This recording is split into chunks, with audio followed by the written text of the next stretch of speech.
Bienvenido a Ecos de la Historia, un podcast de historia y geopolítica. Muy buenas a todos, un día más en vuestro podcast histórico de referencia de Ecos de la Historia. Hoy, como podéis ver, tenemos otra vez a nuestro compañero José Mirel, historiador, guía en Portugal, posiblemente la persona de habla hispana que más sepa sobre Portugal y sobre los sitios donde comer en Lisboa. Y precisamente con el tema del comer y el tema de las curiosidades que nos gusta tantísimo, vamos a enfocar hoy este podcast en todo eso, en las cosas que normalmente no salen en los libros de texto, en la mayoría de los vídeos que vemos, en los podcasts, por supuesto. Hoy vamos a ir a la Portugal oculta, a la Portugal que no conocemos o que conocemos mal. Vamos a desmitificar muchísimas de las cosas, vamos a romper con esos mitos, esas creencias limitantes que tenemos referente a Portugal y a Lisboa, y lo vamos a hacer de la mano de nuestro especialista. José, muy buenas, ¿qué tal? ¿Cómo estás? Maravillosamente bien, y espero que la gente que nos escuche y nos ve, mejor todavía, porque se acerca ya la Navidad y hay que estar contento y alegre.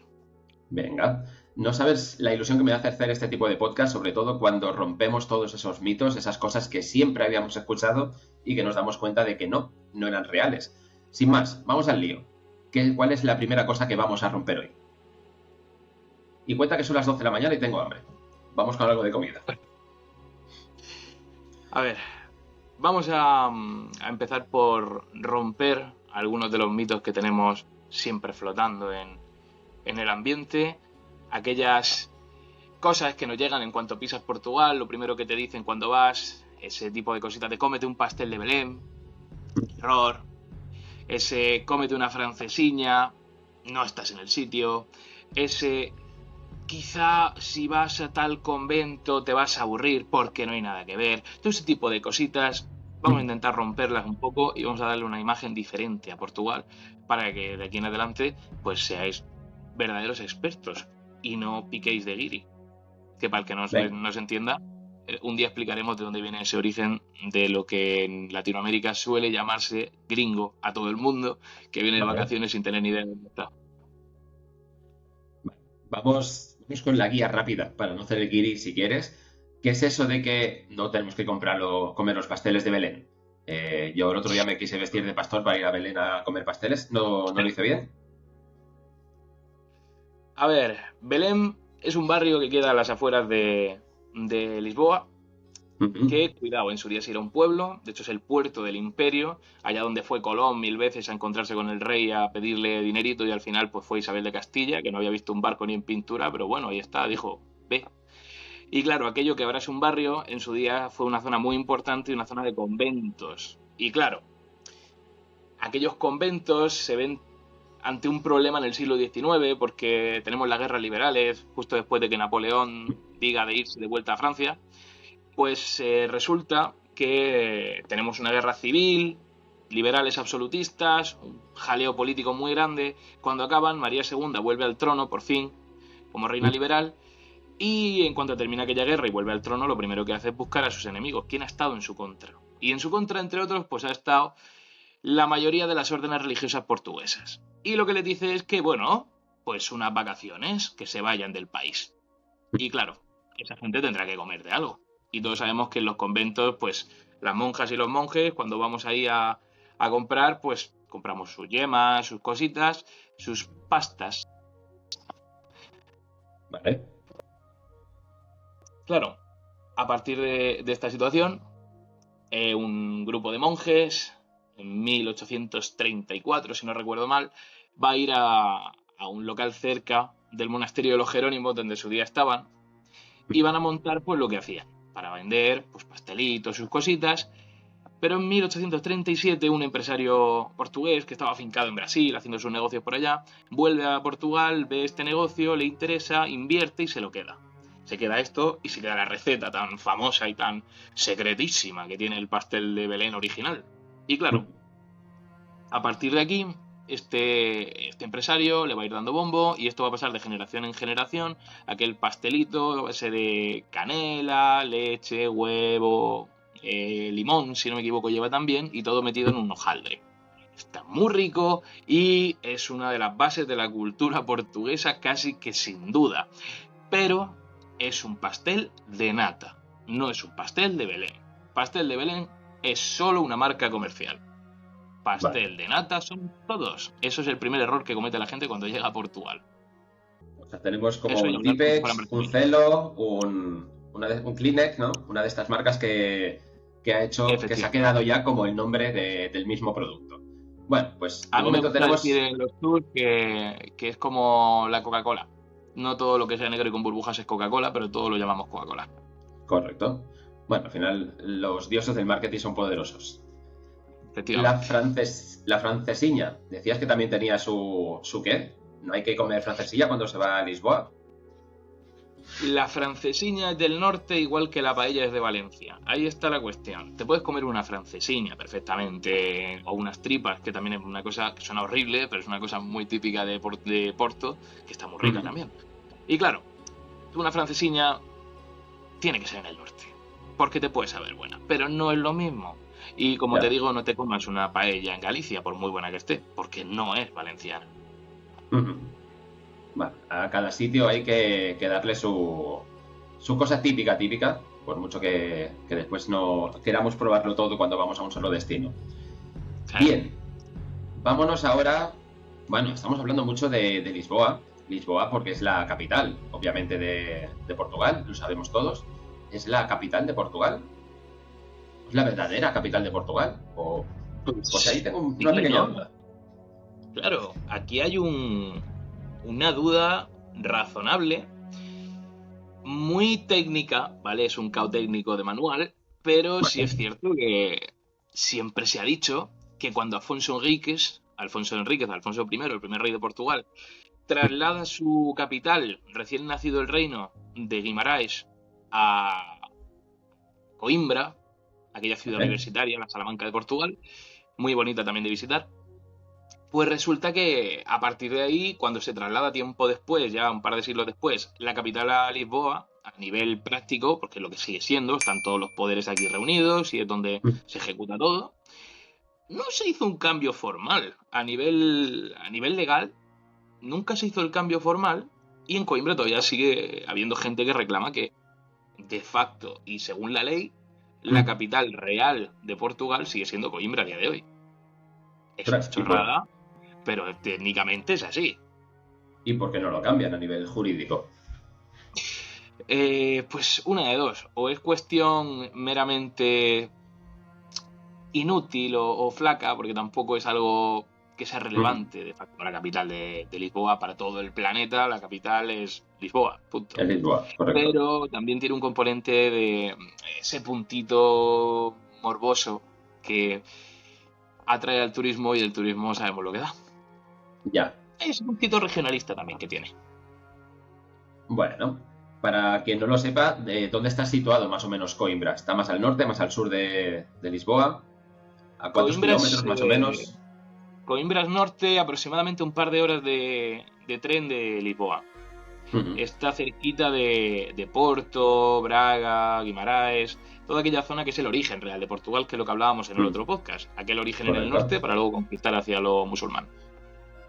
Me gusta mucho que des este punto porque quien no lo sepa, poca gente no lo sabrá, porque sé que todos sois seguidores fieles. Tenemos 2 podcasts más con nuestro compañero José Miguel, el de la Revolución de los Claveles, que me pareció extremadamente interesante, y el de historia precisamente de Portugal. Madre mía, eso es un pulpo.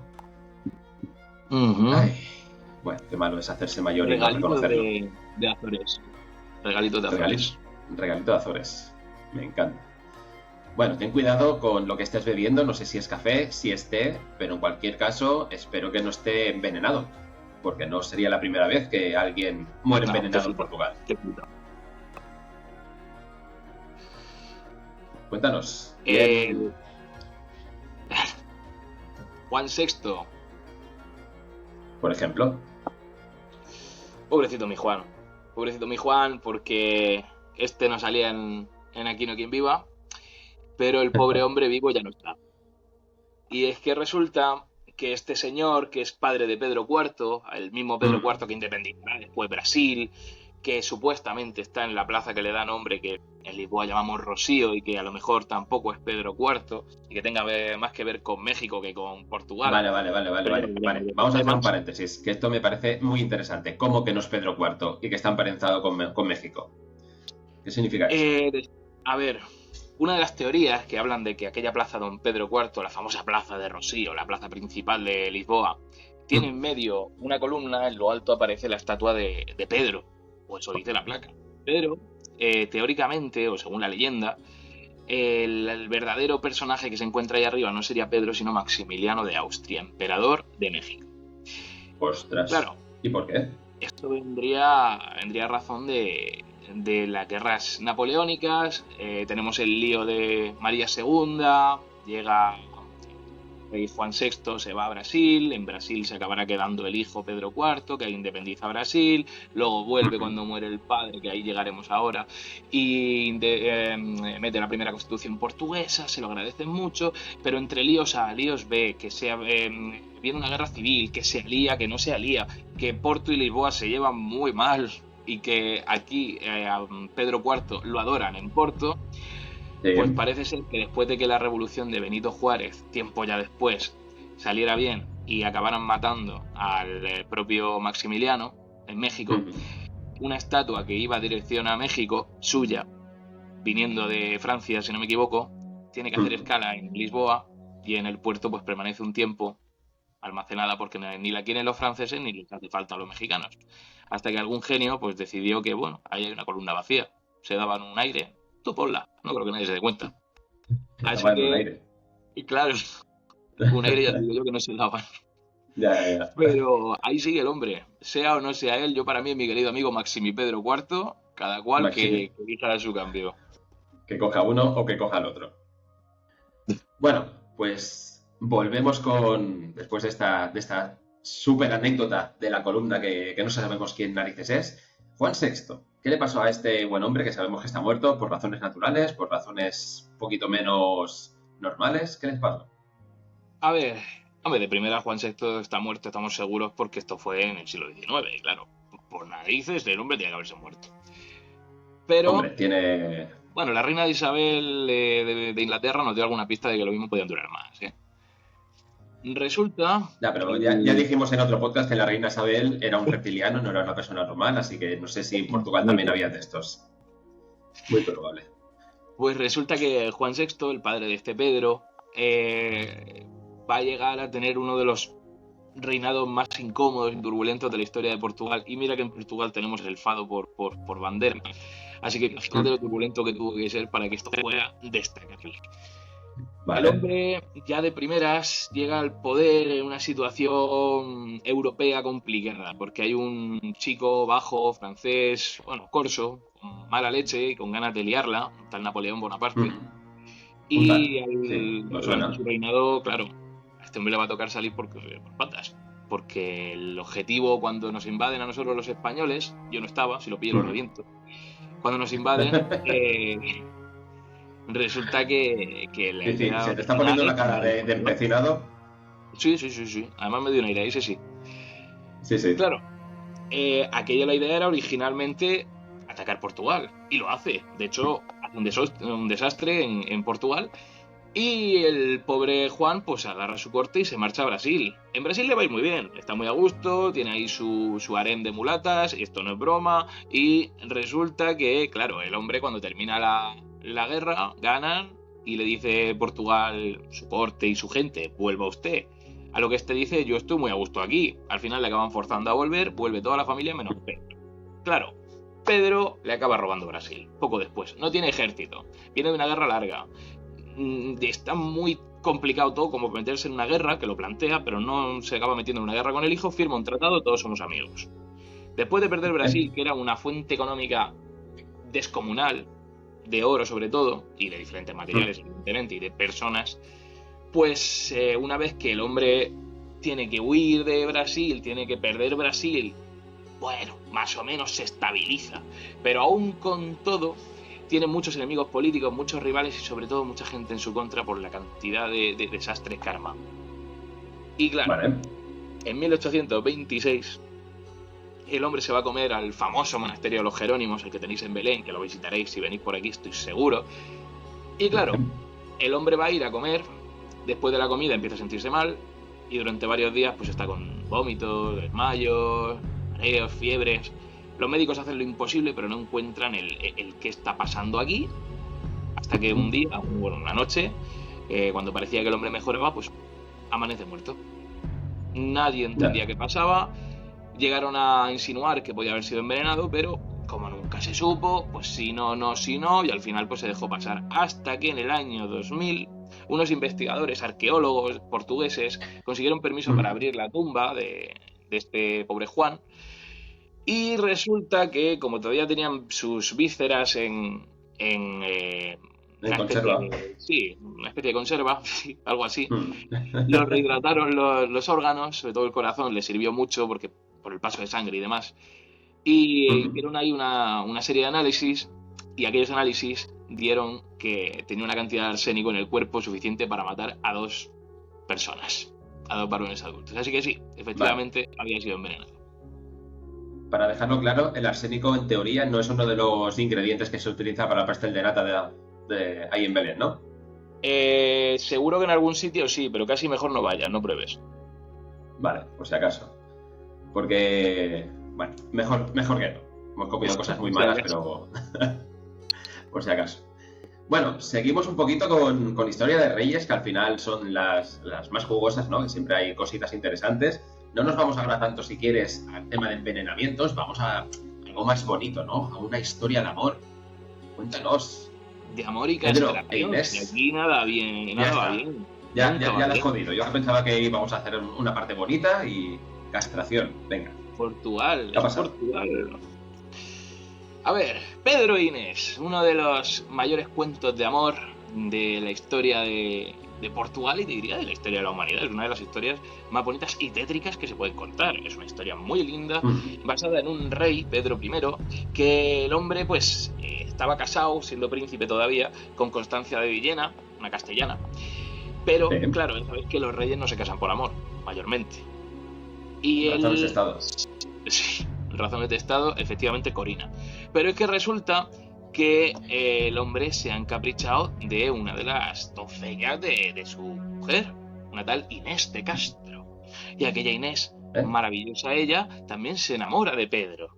Pero el rey de Portugal no está muy por la labor de que su hijo, pues, acabe con una doncella o que tenga ahí unos amoríos de los cuales empieza a conocerse, empieza a ser vox populi, y aquello que al final, pues si tienes un amante, pues bueno, pues ahí está, pero si se va sabiendo ya se vuelve complicado, más si vas a ser rey. Sí. Claro, el padre interviene, el hijo no entra en razón y llega un momento en que dice, vale, pues ya lo hago yo, que paso soy el rey. Y conspira en su contra, mandándolo de caza. Lo manda de caza, aquel se va tranquilo con su gente y cuando vuelve se encuentra que su padre ha mandado a unos asesinos a que efectivamente acaben con la vida de su enamorada mientras él no está, para que no la pueda defender. Aquel se guarda dentro el rencor, al final el padre pues se lava las manos, aquí nadie sabe nada, habrá sido una cosa muy puntual, mala suerte, aquel sabe perfectamente lo que hay.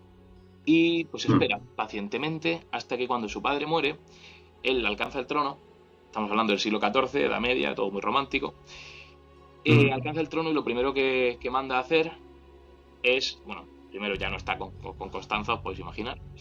Lo que va a hacer es mandar desenterrar a su amada, con la que supuestamente se había casado en secreto, antes de su muerte. Y la va a mandar desenterrar, va a traer a toda la corte, va a mandar a que asesinen, evidentemente, que ejecuten a los asesinos de su amada. Y, por supuesto, va a mandar a que en fila india toda la nobleza vaya pasando por el trono, donde, coronada como reina post-mortem, aquel cadáver, cadavérico no, hombre, ya los huesos de aquella pobre Inés de Castro, sea besado a la mano, o lo que quede de la mano, con sus anillos, en señal de sumisión y respeto a su reina, por muerta que esté. Y, claro, esto tan tétrico se remata con algo por lo menos bonito, porque es que resulta que el bueno de Pedro, cuando fallece finalmente, manda que se desentierre a los dos en el convento de Alcobaça, que también recomiendo mucho que se visite porque es una maravilla, en el cual hicimos un vídeo hace no mucho tiempo, y aquel convento va a recibir los cuerpos de los dos, que van a ser enterrados por orden de Pedro, uno enfrentado al otro, para que en el momento del juicio final, cuando las almas resuciten, ambos al levantarse lo primero que vean sea el uno al otro. Que es una cosa muy buena. Qué bonito. Sí, ¿no? Es maravilloso, hasta que te das cuenta de que el pobre Pedro, pues, no se iba a conformar. El hombre, se le ha muerto su amor. Pero aquí cuando uno se calienta. Y claro, son reyes, tienen que estar activos todo el día. Y es que resulta que el bueno de Pedro, según parece y según cuentan las fuentes, pues también era bisexual, lo cual no tiene ningún tipo de problema, maravilloso y genial. El problema es que es una persona con mucho poder. Y cuando hablamos de con mucho poder, también es con muchos caprichos. Y se había encaprichado de uno de sus escuderos. Y claro, Afonso Madeira no estaba muy por la labor de encamarse con el rey. ¿Cómo le dices tú al rey que no vas con él? Pues este se lo dijo tranquilamente. No me interesa. Esto cualquier persona del mundo diría, vale, pues nada, no pasa nada, no estamos de acuerdo. No es no y ya está, ¿no? Ya está. Pues esto en la Edad Media no lo pilló. No lo pilló y dijo que, bueno, descubrió que efectivamente estaba acostándose con una señora que no era su esposa, y ahí tuvo la excusa perfecta para decir, ¿no quieres conmigo? Pues... Con nadie. Con nadie, efectivamente. Y pues perdió las canicas del poder, el pobre hombre, por no querer irse con Pedro. Muy romántico todo, hasta que te das cuenta de que no. Un poquito psicópata, ¿no? También el rollo. Bastante, sí. Un poquito, bastante. Yo no sé por qué... No sé si... Di, José. No sé por qué nosotros representamos el Tenorio en el 31 cuando podíamos representar esto. Mucho más interesante. Y más lúgubre. No sé si tendrá algo que ver el apellido del amante, ¿no? De Inés de Castro con lo de la castración. A lo mejor lo podíamos ahí unir las dos cosas. Quiero pensar que no. Pero vamos, bueno, de momento, crónica de una muerte anunciada. Hemos visto dos reyes enfrentándose a sus hijos, a sus familiares. Hostia, Portugal es interesante, también en ese sentido. No, pero esos son todos, Esos son absolutamente todos. Donde no cuecen habas se las comen. Efectivamente. Bueno, vamos ahora a la revolución, si te parece bien. Vale. Específicamente al mapamundi de la revolución. Porque los portugueses entraron en París, tomaron París, ¿o cómo iba el rollo? A ver, los portugueses, sobre todo el MFA, que el que hablamos en el podcast que decíamos antes, Movimiento de las Fuerzas Armadas, cuando prepara la revolución lo hace muy a conciencia, porque la revolución viene de un intento previo, el 16 de marzo del 74, veníamos de 48 años de dictadura, todo muy implementado, muy bien cerrado y organizado por el régimen, y claro, el 16 de marzo salió mal, fue un desastre, aquello no hubo coordinación ninguna. Para el 25 de abril, apenas un mes después, sí hubo una coordinación bastante más intensa a nivel nacional. Y claro, tú cuando haces este tipo de cosas, lo último que quieres es que te descubran antes de tiempo. Correcto. Una forma que se tiene de toda la vida es codificar absolutamente todo, desde los nombres de las personas hasta los nombres de los lugares que vas a tomar o los objetivos que tengas militares. Pues resulta que a través de los archivos nos ha llegado a día de hoy la lista de nombres que le dieron el MCA a los principales puntos de Portugal a tomar durante la revolución. Algunos son muy curiosos y todos tienen un sentido, lo cual es maravilloso. Aquí tengo la lista y si quieres pues te puedo decir unos cuantos. Mira. Danos alguno, por ejemplo. Por ejemplo, el aeropuerto de Lisboa va a ser Nueva York. La ciudad de Porto es Granada. El puente de Salazar, actual puente 25 de abril, por lo que sea, se llamaba Atenas. Por lo que sea. Vale. Pero es que son unos cachondos, porque es que resulta que la frontera con Elvas, Elvas Badajoz, porque nos hagamos una idea, una zona muy complicada, la llamaban Gibraltar, son unos cachondos. Pero es que, para rematarte la jugada, también tenemos algunos, como Londres, en Almada, en el Cristo Rey, que si habéis ido a Lisboa, habréis visto a un Cristo que es el Corcovado de Brasil, pues un poquito más pequeño. Eso llamaron Londres. Y también tenemos algunos, como por ejemplo, aquí tenemos a la Asamblea Nacional, lo que sería el Parlamento, que lo van a llamar el Cairo. Sí. Y la Casa del General Espínola, Madrid. Nombres bastante curiosos. Bueno, al final lo que decíamos, ¿no? Si estás maquinando una revolución de ese tipo, lo último que quieres es que te pille. Efectivamente. Salió bien, por lo que sea, salió bien también. Y para conocer más detalles, pondremos obviamente los dos podcasts, tanto el de Portugal como el de la Revolución, precisamente, en el primer comentario y en la descripción del vídeo, para que cuando acabemos lo puedan ir a ver y se enteren un poquito más de todo esto. Bueno, vamos ahora a una parte que me ha parecido súper interesante, porque realmente no tenía ni idea. Hay un territorio que ni los portugueses quieren ni los españoles quieren, que es el Couto Mixto. El Couto Mixto fue, porque ahora ya sí se integró desde el siglo XIX, pero es verdad que siempre ha tenido ahí una consideración especial. El Couto Mixto fue un desajuste que quedó a la hora de la independencia de Portugal. Portugal se independiza en 1139, 1140 más o menos, del Reino de Galicia. Y claro, correcto, ahí las fronteras no era tan fácil definirlas. Y queda un espacio vacío. En su pico máximo, según he estado investigando, pues más de 1.000, 2.000 personas no vivían, eran apenas 3 aldeas. Pero aquel espacio ni lo reclamaba Portugal, ni lo reclamaba España, y acabó quedando como un microestado más. Un microestado al estilo de Mónaco, al estilo de Liechtenstein o cualquiera de estos, solo que con menos caché y con menos bancos. Bastante más pacas, eso sí. Y claro, vacas sí mejor que eso. Eso sí, cero dudas.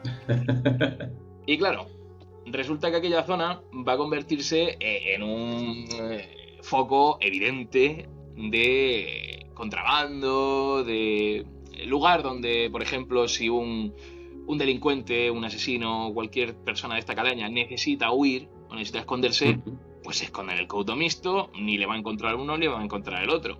Esta situación se mantiene durante bastante tiempo, hasta que llega 1868, 1864, en el 68 se hace efectivo, pero en el 64 se da el Tratado de Lisboa, por el cual España y Portugal finalmente se dan la mano, se ponen serios y dicen, vale, vamos a marcar ya definitivamente, con esto de los estados-nación ya bien cerrados, vamos a marcar dónde está el límite, las fronteras de nuestros países. Y a partir de ahí, pues parten en dos el Couto Mixto, que aún con todo siguió manteniendo ciertas características especiales, como una especie de fueros, por los cuales, por ejemplo, pues, no pagaban los mismos impuestos o no tenían obligación de ir al ejército si había una guerra ni en España ni en Portugal. Todo este tipo de cositas hacen que aquella zona pues sea bastante interesante y bastante importante. Y aunque en el siglo XIX acabe toda esta situación, sí que es verdad que lo especial que es la zona lleva a que, por ejemplo, este nombre le puede sonar a gente que haya visto la serie de Fariña, porque va a ser zona de contrabando muy activa y muy intensa hasta hace bastante poco tiempo. Vale, o sea que las tradiciones del siglo XIII se mantenían hasta los años 80-90. Hay algunas tradiciones que todavía se mantienen en general. Sí. Bueno, y lo vamos a dejar ahí, que no queremos que... ¿Cerveza de los? De los egipcios, pero por puro método científico, por comprobación. Claro, como tu labor histórica, eso es importante. Efectivamente. Bueno, hemos dicho que había ese territorio disputado o que nadie quería entre España y Lisboa, y hay otro territorio que a lo mejor también podríamos hacer un símil bastante parecido entre el caso español y el caso portugués, porque en España tenemos ese territorio que es Gibraltar, que como todos sabemos es la única colonia que queda en Europa por parte de los ingleses, perdón, me he equivocado de nombre. Pero hay uno muy parecido en Portugal, ¿verdad? ¿Qué es Olivenza? Olivenza, según a quien le preguntes, es un pueblecito que aparentemente es un pueblecito muy chico. De hecho, aparece en la lista de los pueblos más bonitos de Europa. Es un pueblecito muy chiquitín, os podéis imaginar, la zona de Badajoz, ya frontera con Elvas. Es una zona de pueblos blancos, lindo, fortificados hasta el límite, porque está en la frontera de toda la vida. Y claro, es un punto estratégico que durante el siglo XIX va a venir muy bien a unos y a otros. De hecho, ya de antes veníamos de una serie de guerras que habían enfrentado a España y a Portugal 1000 veces, que suele ser amigos en muy reciente. Y claro, había cambiado de manos muchas veces hasta que llega el año 1801, la Guerra de las Naranjas, famosísima Guerra de las Naranjas, que al que no la conozca seguro que le pica la curiosidad ahora y va a ir a Wikipedia porque el nombre se las trae y con razón. Claro, sí. Aquella Guerra de las Naranjas sale con victoria española y una de las cosas que le quitan a Portugal va a ser la zona de Olivenza. Olivenza va a pasar a ser española, una ciudad, un pueblecito en el cual te diría que si no el único de los poquísimos españoles donde aún tienen dualidad en la lengua, en casi todo, que no sea obviamente las cooficiales. Tienen las calles, tienen los nombres, tienen todas las cosas en español y en portugués, tienen un idioma como hablamos nosotros del llanito, cuando hablamos de la gente de Gibraltar, que son ingleses que hablan con acento andaluz, como los que llevan viviendo en Mallorca 80 años y hablan con acento mallorquín, pero siguen hablando inglés, por la misma jugada. Sí. Pero aquí se le llama, a ver que lo tenía yo anotado por acá, no recuerdo yo ahora mismo, aquí, portugués oliventino, que es muy bonito, porque tiene que ser un punto ahí en medio entre el portugués y el andaluz, que ya sabemos que, bueno, andaluz extremeño, hay ese punto intermedio, que tiene que ser interesante de escuchar, ¿eh? Claro, la verdad es que es bastante curioso. Y evidentemente, suma las dos gastronomías, suma las dos, pues el alentejo se come espectacular y ya tienes ahí un sitio maravilloso para darte un paseíto.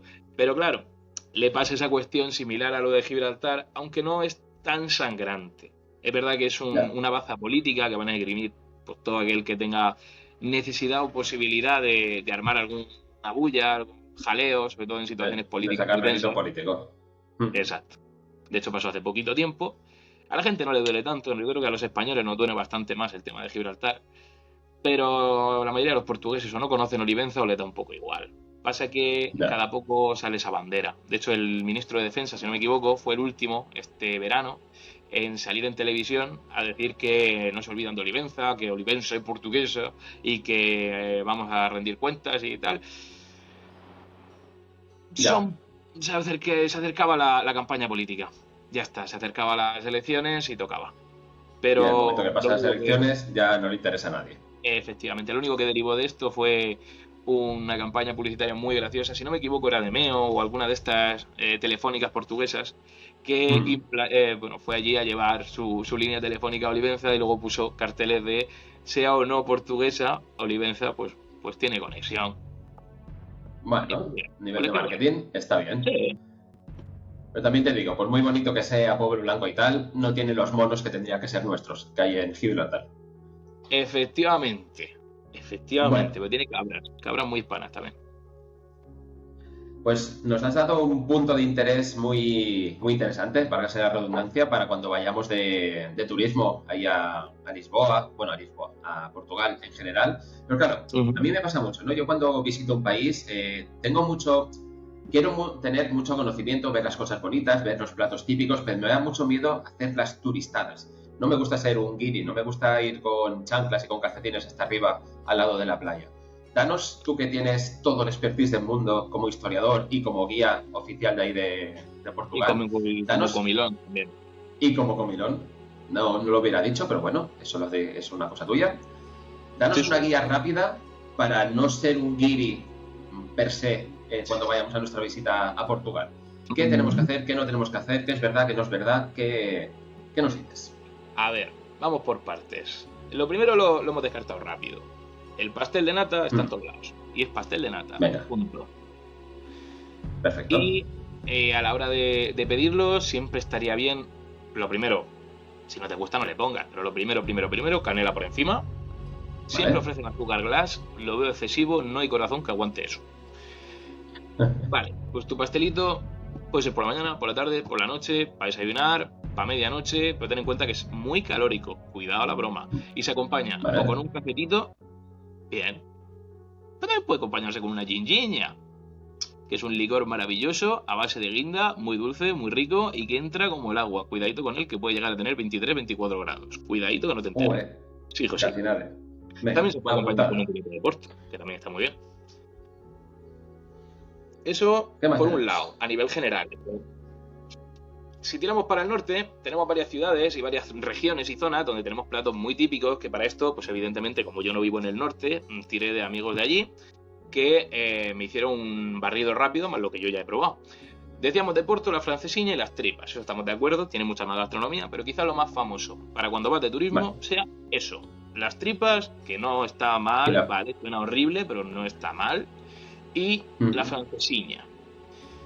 Una vez que te hayas comido una francesiña, ya te digo yo que serían cenas. Así de base. Sea por la comida, porque pueden llegar a pesar 1 kilo, ¿no? Por lo menos las francesiñas. Sí, cuando te terminas de comer, tu peso es un par más. Sí. Vale. Están muy ricas, pero son horripilantemente duras. Vale. Luego, si seguimos un poquito por la zona, estamos en la región del Miño, del río Miño, nos vamos a encontrar con dos cositas que yo no conocía. Bueno, una sí, la otra no, y como no soy yo muy fan del pescado, voy de oídas de gente de la que me fío y de gente local de Portugal. El vino verde, delicatessen, un poquito ácido quizá, así que es una especie de vino blanco pero más acidete, así que si te gusta el vino sería una buena cosa para probar. Y por otro lado el bacalao a miñota, bacalao a la miño, digamos, al estilo del Miño. Todo lo que sea pescado en Portugal, si te gusta el pescado no tenga duda, va a estar bueno, no hay error. Vale. Y va a aparecer un par de veces más, evidentemente. El bacalao es más típico del norte, es de todo Portugal, es más típico de Lisboa. Es todo bacalao. Sí, al final son pescados de pobreza. Son pescados de pobreza. Y Portugal otra cosa no, pero pobre ha sido toda la vida. Aunque tuviera imperio, es como en España. Castilla no recibía nada de aquel oro que salía de América. Iba todo a pagar guerras a Europa. Aquí hemos sido pobres toda la vida también. Sí, sí. Luego, si seguimos por allá por arriba, tenemos un dulce que también es muy típico de Aveiro, que es un pueblo, una ciudad maravillosa. Y es un dulce que se extiende también por todo el país, pero ese sí tiene denominación de origen puro de allá. También tiene un origen conventual, evidentemente, que son los ovos moles. Ovos moles, que es una especie de yema de huevo con mucho azúcar metido en una oblea. Está muy rico y para Navidad es una gozada. No es caro, ¿eh? Sí, si pero alguien quiere llevarse veo que los postres de Portugal son suavecitos, light, así con poquita azúcar, ¿no? Para mantener la línea y esas cosas. Yo solo diré que aquí puedes darte un paseo por cualquier ciudad de Portugal o por cualquier pueblo y vas a ver 15 pastelerías antes de ver un bar o un restaurante. Son muy, muy de cafetería y de dulce. Mucho. Bueno, ni tan mal. No, encantado. Mi dietista no, pero yo encantado. Si seguimos hacia abajo, llegamos a la zona de la región media, digamos, de Portugal, donde ya se encuentran dos regiones que son quizá lo prioritario en esta particular: Lisboa y el Algarve, y el Alentejo, que decía antes, que es aquella frontera con España. Quizá Alentejo sea la zona donde mejor se come, aparte de las islas, la zona donde mejor se come de toda Portugal. Pero no es muy visitada, aunque recomiendo visitar diferentes ciudades que están allí. Son pueblitos medievales, son diferentes ciudades bastante bonitas y pueblecitos muy lindos en los que se puede comer todo lo que lleve cerdo, todo, porque es una burrada. Hay una cosa que es el porco alentillana, que es un cerdo con almejas y ¿Con almejas? Sí, con un toquecito de limón, muy extraño. No soy yo muy fan de la carne de cerdo y tampoco soy especialmente fan de las almejas, pero está muy rico. Es que está muy rico. Así que como tampoco se paga caro allí las cosas, bien. Además también tenéis para acompañar normalmente las migas portuguesas, que imagino que de las migas todos estamos al tanto, las migas que hace la abuela de toda la vida. Pero las migas portuguesas son diferentes, es como si fuera una especie de más al estilo de puré de patata, pero de pan, con cilantro, con diferentes cositas. Es una cosa muy extraña, pero está muy rico. Hay que darle una oportunidad. Habrá que probarla. Sí, hay que darle una oportunidad. Y por supuesto, mi Lisboa, Menina y Mosa, Menina, tiene un punto que parte evidentemente de el pastel. Pastel, evidentemente, es una de las cosas más visibles, pero no se queda solo aquí. Aunque el pastel de Belén, pastel de nata, sea de lo más reconocible, también hay otra cosa que si venís por Lisboa vais a ver que te la venden en cualquier tienda de souvenirs, que son las sardinas. La sardina es el símbolo por excelencia junto con el pastelito. Y es que la sardina, sea en lata o sea de cualquier otra manera, si venís en junio, venís a la fiesta de Lisboa, a la fiesta de San Antonio, os vais a encontrar con que se hacen en la calle. Y en cualquier pueblo de Portugal realmente la sardina también es algo bastante conocido, no tanto en las grandes ciudades quitando Lisboa, pero eso de tener una especie de barril metálico cortado al medio y tirar en mitad de la calle aquello con brasas y ponerse a cocinar allí las sardinas es muy habitual en Lisboa y en las regiones colindantes a Lisboa. Luego, de hecho, es muy curioso cuando vas por Lisboa, por ejemplo, que ves tiendas exclusivas de latas de sardina. Solo pero que son de latas de sardina. pero son trampa para el guiri. Mucho. Venga, pues no pisemos eso entonces. No, por favor, a más colores tenga el sitio, no es para ti. Vale. También hay un punto que yo le digo a la gente y creo que os puede venir bien a todos, incluido a ti, aunque tú ya te la sabes porque estás en el gremio, que nosotros indicamos que suele haber un canario. Un canario no de Canarias, un canario como en las minas. En las minas los canarios te decían, si se desmaya el canario es que hay gas del que no se huele, hay que salir corriendo. Sí. Claro. Sí. Nuestro canario son los guiris. Inglés, francés, alemán. Si hay mucho en el lugar, trampa para guiris. Sí. No es porque sean tontos, es porque las trampas están diseñadas para ellos que tienen mayor poder adquisitivo. Entonces seamos más listos, nosotros somos más pobres y nos saltamos ese tipo de trampas. Claro, correcto. O sea, donde haya alemanes y franceses, no, porque tienen más dinero, y donde haya ingleses, no, porque son más tontos. Venga. Oye, le estamos dando de hostias. Pillan el tema de la gravedad si luego la van a poner en práctica de mala manera. Correcto. Otra cosita que tenemos por aquí y que eso al que le guste la carne tiene su día hecho es el leitao, el lechón, que aquí es muy habitual. Además te hacen bocadillos de lechón que están muy ricos. Sí. Volvemos a lo mismo. A mí no me gusta aparentemente, por ese tipo de carne a mí no me va, pero está muy rico. Pero eso está bueno. Exacto. La bifana, que la bifana también es de cerdo, pero es una especie de bocadillo que se hace en una salsa especial, se cuece realmente en aquella salsa, le puedes tirar mostaza por encima y es una delicatessen. Aquello es un tentempié, un almuerzo, una merienda, un lo que tú quieras. De hecho es lo que aquí se toma muchas veces antes de un partido de fútbol o cuando te vas de fiesta, en vez de tomarte después un kebab o unos churros, pues te comes una bifana y te vas a dormir. Y también puede ser, la noche. Si no te gusta la bifana porque no te gusta el cerdo, también está el prego, que te tendrá. Pero la misma. Y luego tenemos el bacalao a brás, que seguramente sea también el bacalao más famoso cuando alguien llega a Lisboa, lo primero que le dicen es bacalao a brás. No soy especialmente fan, pero sí es verdad que si un bacalao a brás está bien hecho, es una cosa que está muy curiosa de probar, porque no es algo que no es un plato como el que tengas en mente, no es un bacalao que te tiren aquí en medio, es una especie de compendio de bacalao con aceitunas negras y diferentes cositas. Es bastante diferente a lo que puedas tener en primer momento en la cabeza. La verdad es que le daría una oportunidad. Eso pues mira, ya... a razón de Lisboa. Pues ya tenemos unas cuantas cosas interesantes que tenemos que probar sí o sí. ¿Alguna cosa quizás de las Azores? Porque hemos estado mucho en la parte continental, pero ¿alguna comida si vamos a estas islas que tengamos que probar, así como colofón final? Azores y Madeira, si vais, no desayunéis. Vais a comer todo el día.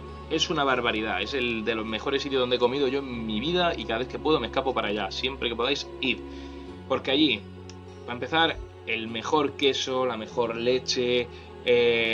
ananás, que no es lo mismo que abacaxi, que no es la misma piña que tienes tú en el Mercadona.